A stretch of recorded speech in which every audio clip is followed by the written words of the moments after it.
व आमच्या अक्कलकोट तालुक्याचे सन्माननीय दैवत सन्माननीय भोसले महाराज व सन्माननीय अमोलराजेजी भोसले साहेब आणि सन्माननीय व्यासपीठ पुरोगामी विचार रुजवणारे सन्माननीय प्रवीणदादा गायकवाड यांच्यावर एका प्रकारचा बॅट हल्ला झाला. त्या हल्ल्याच्या निषेधात 18 तारखेला अक्कलकोट बंदची हाक या सर्व ज्या लोकांनी दिली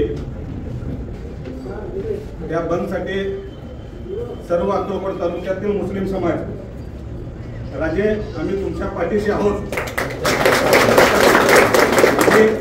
आम्हाला हे सांगावं आणि तुम्ही बोलावं असं काही अपेक्षा नाही, कारण आमचे जे श्रद्धे आहात ते फक्त जन्मंजय महाराज अमोलराजे भोसले आहेत. कधीही या गावामध्ये या सिटीमध्ये कधीही कुठल्याही जाती धर्माच्या विरोधात काम केलेला व्यक्ती या लोकांनी कधीही केलेलं नाही.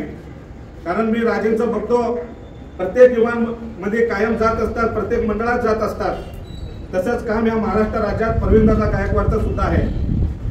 निषेध करणं हे स्वाभाविक तर आहेच आहे, पण तुम्ही कसं सांगितलं त्या पद्धतीचा निषेध आम्ही करायला तयार आहे. बंद म्हणताना बंद, मोर्चा म्हणताना मोर्चा, कुठल्याही परिस्थितीला सामोरे जायला अक्कलकोटकर तयार आहेत. कारण त्या माणसाने या देशात या राज्यात फुले शाहू आंबेडकरांचा विचार रुजवला.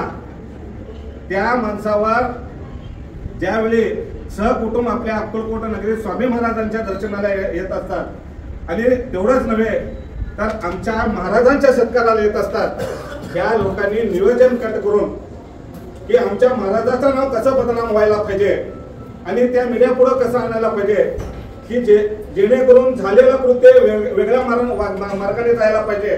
आणि महाराजांच्या विरोध प्रवीणदादा हे एक षडयंत्र या महाराष्ट्राला दाखवायला पाहिजे. ज्या लोकांनी हे केलंय त्याला कदापि अक्कलकोटकर साथ देणार नाही, पाठीशी घालणार नाही.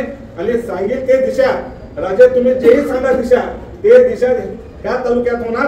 एवढं मात्र आजच्या परिस्थितीमध्ये तुम्हाला मी माझ्या समाजाकडून गवाही देतो, सांगेल तेवढे लोक या बंद मध्ये सामील होऊन येते त्या पद्धतीचा विचार सगळ्यांनी मिळून करू.